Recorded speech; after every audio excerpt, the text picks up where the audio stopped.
আচ্ছা, কারা কারা আমার মতো খিচুড়ি ভীষণ পছন্দ করো বলো তো?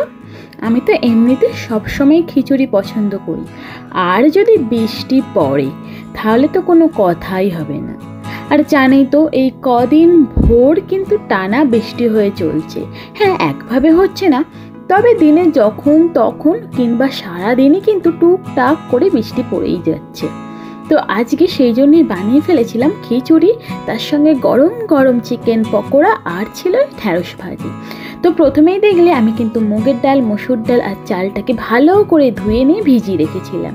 আর ওই যে দেখো, ওইদিকে কিন্তু গ্যাস জ্বালিয়ে আমি হাঁড়িটা বসিয়ে দিয়েছি, তাতে কিন্তু জলও দিয়ে দিয়েছি। এবার চাল আর ডাল একসঙ্গে কিন্তু দিয়ে দেব।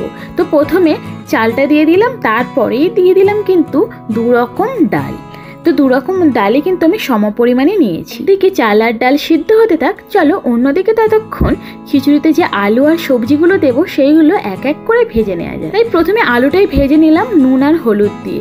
আলুটা ভাজতে একটু সময় লাগবে, তাই একটা কিছু চাপা দিয়ে অন্যদিকে চলে গেলাম চিকেন পকোড়ার জন্য ম্যারিনেশনটা করে রাখ। আলু ভাজতে ভাজতে কিন্তু চিকেন পকোড়ার ম্যারিনেশনটা হয়ে যাবে। তো প্রথমেই দেখলে চিকেনগুলোকে কিন্তু আমি একদম ছোট্ট ছোট্ট করে কেটে রেখেছি, যাকে বলো পপকর্ন চিকেন পকোড়া। তো তার জন্য প্রথমে আমি পেঁয়াজ কুচি, আদা রসুন বাটা, হলুদ, গোলমরিচের গুঁড়ো, সয়া সস, ভিনিগার, পরিমাণ মতো লবণ, তোমাদের ইচ্ছে হলে একদম সামান্য পরিমাণে চিনিও দিতে পারো। তো আমি চিনিটা স্কিপ করেছি। তো এই সমস্ত জিনিসগুলো দিয়ে কিন্তু আমি হাত দিয়ে বেশ ভালো করে মেখে নিয়েছি। আর হ্যাঁ, এখানেও আমি দিয়েছি একটা ডিম। ডিমটা দিয়েও কিন্তু ভালো করে মেখে নিলাম। এরপর আমি একটা কিছু চাপা দিয়ে দেবো রেস্টে রাখার জন্য। আর এটা ততক্ষণে রেস্টে থাক, আর ততক্ষণ আমি অন্যদিকে বাকি যে সবজিগুলো আছে ওইগুলোও কিন্তু ভেজে নেব। এই দেখো, এইদিকে ম্যারিনেশনটা করতে করতে ওইদিকে কিন্তু আলুগুলোও বেশ সুন্দর করে ভাজা হয়ে গেছে। আলুগুলো ভাজা হয়ে যাওয়ার পরে আমি এখানে সবজিগুলোও ভেজে নিয়েছিলাম। তো হঠাৎ করে খিচুড়ি হওয়ার প্রোগ্রাম হয়েছিল, তাই বাড়িতে ছিল গাজর আর বরবটি কড়াই, তার সাথে ছিল ক্যাপসিকাম। তো প্রথমে গাজর আর বরবটি কড়াইটাই ভেজে নিয়েছিলাম, তারপরে দিয়ে দিয়েছিলাম ক্যাপসিকামটা। এইদিকে সমস্ত কিছু নাড়াচাড়া করতে করতে আমি কিন্তু মাঝে মধ্যেই হাঁড়ির দিকে খেয়াল রাখছিলাম, মানে একটু নাড়াচাড়াও করে দিচ্ছিলাম। গাজর আর বরবটি কড়াইটা একটু নরম হয়ে আসার পরেই দিয়ে দিলাম ক্যাপসিকামটা দিয়ে এবার ভালো করে ভেজে সমস্ত ভাজা সবজিগুলো তুলে নেব। ওইদিকে চাল আর ডালটা কিন্তু বেশ ভালো রকম ফুটে গেছে। এবার একটু নাড়াচাড়া করে দিয়ে দেব পরিমাণ মতো লবণ।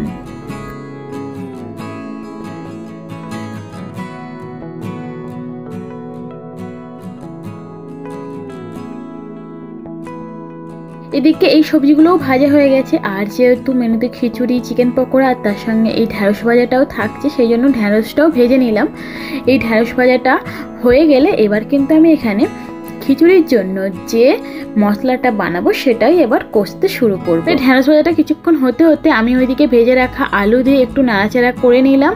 আর ততক্ষণে দেখলাম ঢ্যাঁড়সটাও কিন্তু ভালো রকম ভাজা হয়ে গেছে, তাই ঢ্যাঁড়স ভাজা তুলে নিয়ে খিচুড়ির মশলাটা কষবো। তাই প্রথমে তেল দিয়ে দিলাম, তার সাথে দিয়ে দিলাম অল্প পরিমাণ চিনি। চিনিটা এইরকম ফেনার মতো হয়ে আসলে তার মধ্যে দিয়ে দিচ্ছি কিছু গোটা গরম মশলা, জিরে আর তেজপাতা আর শুকনো লঙ্কা ফোড়ন। সেগুলো ভাজা হয়ে গেলে কুচিয়ে রাখা পেঁয়াজটা দিয়ে একটু নাড়াচাড়া করতে থাকবো। পেঁয়াজটা একটু নরম হয়ে আসলে তাতে এবার তুলে দেব কেটে রাখা টমেটো। এবার কিন্তু আমি একটু পরিমাণ মতো লবণ দিয়ে দেবো, যাতে পেঁয়াজ আর টমেটোটা ভালো রকম নরম হয়ে যায় খুব তাড়াতাড়ি। একটু নাড়াচাড়া করেই কিন্তু আমি একটা কিছু চাপা দিয়ে দেবো, যাতে আরও তাড়াতাড়ি এটা কষানো হয়ে যায়। আর ওইদিকে আগেই আলুটা তুলে দিয়েছিলাম। এরপর যে আরও যে সবজিগুলো ছিল ভেজে রাখা, সেই সবজিগুলোও কিন্তু তুলে দিয়ে একটু নাড়াচাড়া করে আবার কিছুক্ষণের জন্য ফুটতে দিতে থাকলাম। আর এইদিকে পেঁয়াজ আর টমেটোটা কিন্তু অনেকটাই নরম হয়ে এসেছে, সেই জন্য এতে এবার দিয়ে দিচ্ছি রসুন বাটা, কাঁচা লঙ্কা বাটা, তোমরা চাইলে শুকনো লঙ্কার গুঁড়োও ব্যবহার করতে পারো।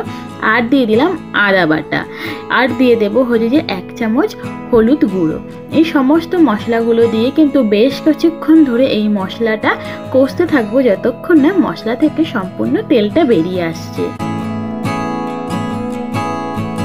মশলা কষানো হয়ে গেছে। এবার এই মশলাটা কিন্তু আমি একটা কিছুর সাহায্যে ওইদিকে হাঁড়ির মধ্যে তুলে দিয়ে ভালো করে নাড়াচাড়া করতে থাকবো, যেন এই মশলার ফ্লেভার ও স্বাদটা চাল ডালের সঙ্গে বেশ ভালো করে মিশে যায়। মশলাটা দেওয়ার পরে বেশ কিছুক্ষণ কিন্তু চাল আর ডালটাকে ফোটাতে হবে, আর কন্টিনিউয়াসলি কিন্তু নাড়াচাড়া করতেই হবে। কেননা এই সময় কিন্তু খিচুড়িটা হাঁড়ির নিচে ধরে যাওয়ার সম্ভাবনা থাকতে পারে। তাই দেখো কন্টিনিউয়াসলি আমি কিন্তু নাড়াচাড়া করতেই থাকছি। সম্পূর্ণ এই চাল ডালটা ফুটে গেলেই হয়ে যাবে খিচুড়ি। এবার নামিয়ে নেওয়ার পালা। তবে নামানোর আগে আমি কিন্তু দিয়ে দিলাম 1 চামচ ভাজা জিরের গুঁড়ো। জিরের গুঁড়োটা দেওয়ার পরেই কিন্তু তৈরি হয়ে যাবে খিচুড়ি। তবে হ্যাঁ, তোমরা কিন্তু চাইলে 1 চামচ ঘিও এর সঙ্গে অ্যাড করতে পারো, দারুণ কিন্তু ফ্লেভারটা হবে। আমি পরে অ্যাড করেছিলাম, তোমরা তোমাদের মতো দিতেও পারো, নাও দিতে পারো। তো এইদিকে কিন্তু খিচুড়ি সম্পূর্ণ রেডি হয়ে গেছে। এবার কিন্তু পালা চিকেন পকোড়ার। ওইদিকে ম্যারিনেশনটা অনেকক্ষণই ছিল, প্রায় 40 থেকে 45 মিনিটের মতো। এবার ওই চিকেনের মধ্যে দিয়ে দেবো পরিমাণ মতো কর্নফ্লাওয়ার, মানে কর্নফ্লাওয়ারটাই বেশি দিলাম, আর 1 চামচের মতো বেসন দিয়ে, যদি লবণের প্রয়োজন হয় লবণ দিয়ে বেশ ভালো করে এটা কিন্তু মাখিয়ে নিলাম। এই যে চিকেন পকোড়ার জন্য মাংসটা কিন্তু বেশ ভালো রকম করে মাখা হয়ে গেছে। আর পিসটা তো আগেই বললাম ছোট ছোট রেখেছি।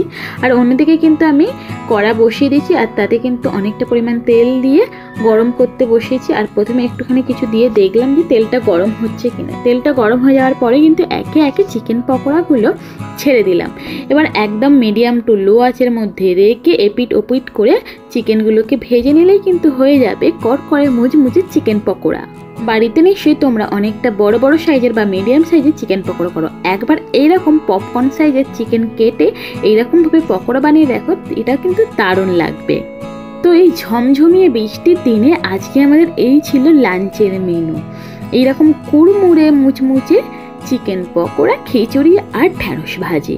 ঢ্যাঁড়স ভাজিটা অনেকের হয়তো পছন্দ না হলেও ডিম ভাজি বা ইলিশ মাছ ভাজা হলেও মন্দ হয় না ব্যাপারটা, তাহলে তো আরোই জমে যাবে। তো এই ছিল আজকে আমাদের মেনু।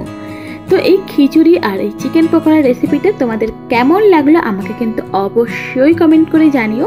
ভালো লাগলে অবশ্যই বন্ধুদের সাথে শেয়ার করো, আর লাইক করতে কিন্তু ভুলো না।